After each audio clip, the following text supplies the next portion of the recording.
Okay, guys, let's talk about what's U.S. history. The shutdown, the government shutdown has the government is officially being reopened now. Let's find out what they got to talk about. Without further ado, we're not gonna waste that much time. Let's hear about the House Speaker Mike Johnson and find out what's going on. Here we go.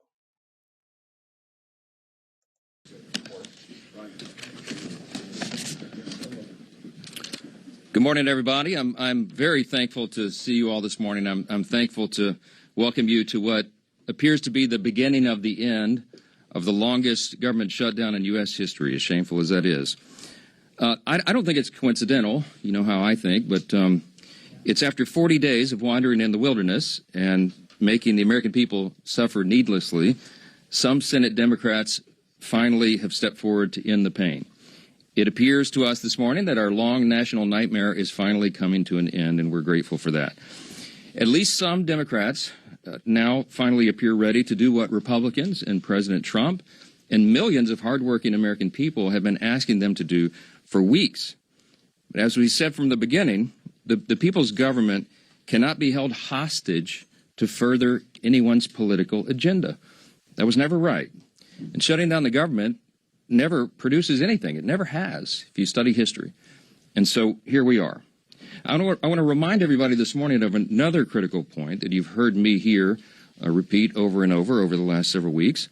It's something that I and Leader John Thune and President Trump and every Republican leader have all said repeatedly from the beginning. We have always been open to finding solutions to reduce the oppressive costs of health care under the Unaffordable Care Act. We just made clear that we would not and should not ever do that, that is, negotiate as hostages.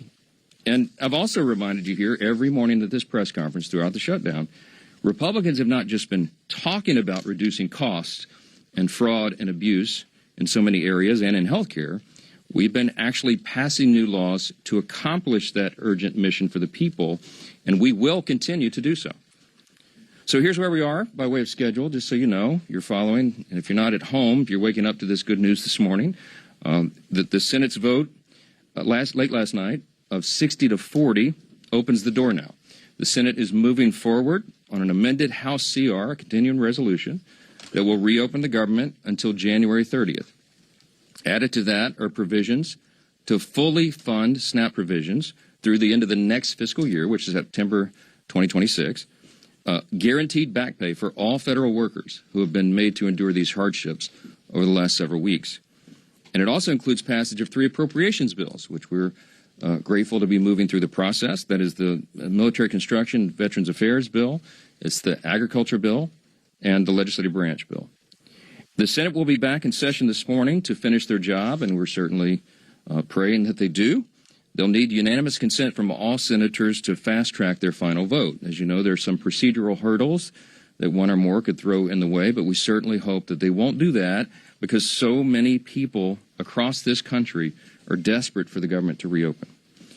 At the very moment that they do that final vote, I will call all House members to return to Washington as quickly as possible. We'll give a 36-hour formal and official notice so that we can vote as soon as possible to pass the amended CR bill and get it to the president's desk. As you all know, and he said as recently as last night, I was with him, and he told the press, he said, we want to get the government open. He's very, very anxious to get the government reopened and to end the Schumer shutdown. We all are. With regard to the travel challenges, I spoke yesterday at some length with Transportation Secretary Sean Duffy, my former colleague and good friend, and he lamented the serious situation that we have with air travel in the U.S. He's bent over backwards, as all members of the administration and the cabinet have done in all of their areas of jurisdiction, to try to keep the government working for the people and to mitigate the pain and the harm. But the problem we have with air travel is that our air traffic controllers are overworked and unpaid, and many of them have called in sick. That's a very stressful job, and even more stressful exponentially when they're having trouble providing for their families. And so air travel has been grinding to a halt in many places. And as of Sunday, nearly half of all domestic flights, U.S. flights, were either canceled or delayed. And it's a very serious situation. So I'm saying that by way of reminder. I'm stating the obvious to all my colleagues, Republicans and Democrats in the House. You need to begin right now returning to the Hill. We have to. Guys, important. This is the deal. Like everything, the Declaration of Independence, everything that's documents, most of the documents that we have that was so urgent and made historical. We're in a historical moment right now. Shut down the government, shut down for over 40 days. The Americans been um, wandering the desert for over 40 days, trying to figure things out. And now we got all our people in the House, Congress, U.S. Congress, House and Senate, are all over the place. At home, they get ready for Thanksgiving, they doing all this kind of other behaviors. But they got to get back to the House since it's now open, and they got to sign, they got to talk, they discuss. We need to get this done now. We're dealing with the healthcare, dealing with the air transportation, dealing with holiday seasons, dealing with food, EBT, SNAP systems. These are important things in the most popular holiday, and it's all about food. Thanksgiving, coming together as a family, and these type of things are happening out there. This they need to, we need to get them back into the House and the Senate and get this moving forward. So like he said, he's doing a 36-hour mandate to be back. Give me 36-hour notice. He'll give it end of the day, I think, is what he said, somewhere around that time, and let them know get back to the house, the people's house, and take care of our business that we voted you in, elected you to go represent us at the House, U.S. House.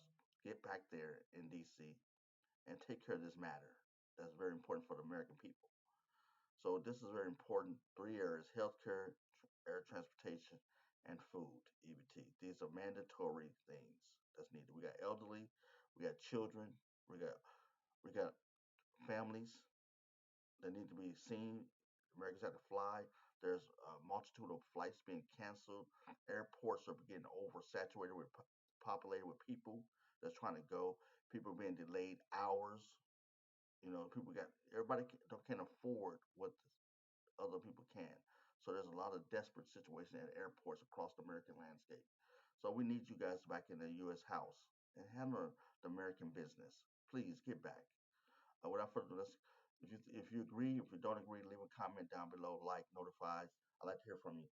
Um, I agree with House Speaker Mike here. Give them notice to get back. Do you agree with the notice to tell the House members to get back and deal with the American people's issues? Let me know what you think. Leave a comment down below. Do this as quickly as possible. Now, we look forward to the government reopening this week so Congress can get back to our regular legislative session. We have a lot of business to do, as you all know, and we will be working in earnest. There'll be long days and long nights here for the foreseeable future to make up for all this lost time that was imposed upon us. I want to close with something that's important. I think it's important to say that this is genuine. I mean this sincerely. We applaud the 7 Senate Democrats and 1 independent senator who did the right thing. They decided to put principle over their personal politics. And my urgent plea of all my colleagues in the House, and that means every Democrat in the House, is to think carefully, pray, and finally do the right thing and help us to bring an end to the pain of the American people. This has gone on too long. Too many people have suffered, and it's long overdue. That's the update I wanted to give you this morning. There are probably lots of questions, but I'm going to get a lot of my own questions answered later today, so stay tuned for more. Thanks so much. So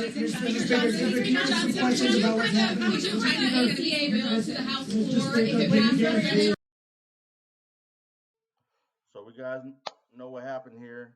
There's a lot of more questions, but he's like, get back to the House, get to the people's house. They got a lot of work to do. Now we need all the representatives, House representatives, U.S. representatives to get back to the House in D.C. to take care of the American people's business. We know we learned this in high school, college. You guys got to get back to business. A lot of Americans haven't learned, as you heard a little bit about it. You didn't pay attention to civics class in high school or politics, to political science, or you didn't do advanced studies, honors classes in high school, and got some more information about our system. Uh, you heard about the Declaration of Independence, the U.S. Constitution, but did you really focus on that? Most Americans honestly say no, unless you was in a private school or public, a high functioning public school, or you was in political science, or you was in an honors class. So that now we're scaling down on the student population, U.S. student population that actually really learn about civics. You had a lot of people out there talking about it's Trump's fault. This has nothing to do with the president. We have three branches of government, distinct branches of government, and they have power. Now today, with the resolve of this shutdown, with the resolving of this shutdown, because we still got they can do some holding up on the floor in the house, people's house. We have three branches of distinct branches of government: the legislature, the judicial, and the executive branch. The president is only under the executive branch. Let's get that, commander in chief. Yes, but don't forget you got two other branches of government of power. And now we just seen the power of the legislature branch. How they got the power, the money, how they shut down things. Our country operates different from other countries. And now we have seen the power and the will of the legislature branch, U.S. Congress. And the president can't do nothing but wait on decisions from the Congress, from the legislature branch.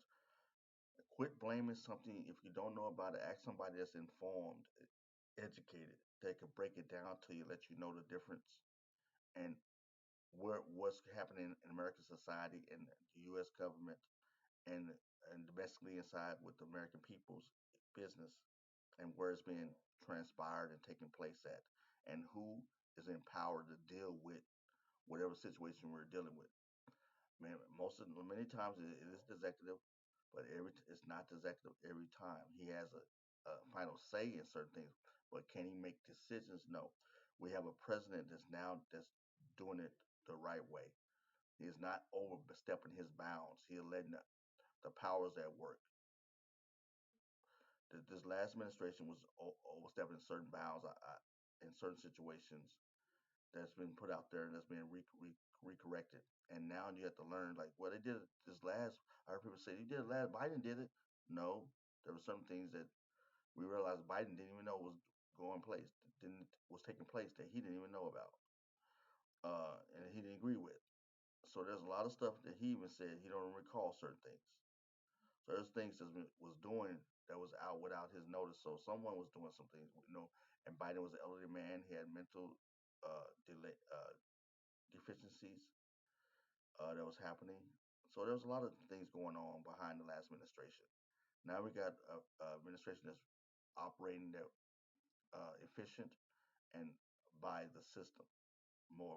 Do you agree with that, or don't you agree with that? Let me know. But now, who's in power right now? Who's making decisions about the government shutdown?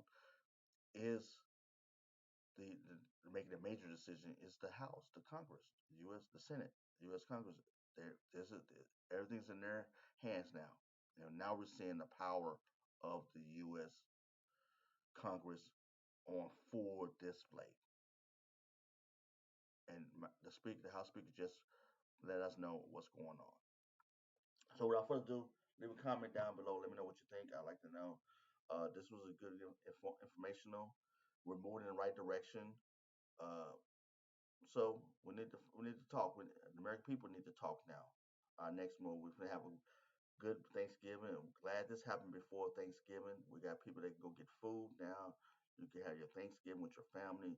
Now, hopefully, flights will be released a little bit, and we get back into full operation across the American landscape. I hope this moving in the right direction. We'll see. We still got some little hurdles to jump over when they get back to the floor, when they get back to the people's house.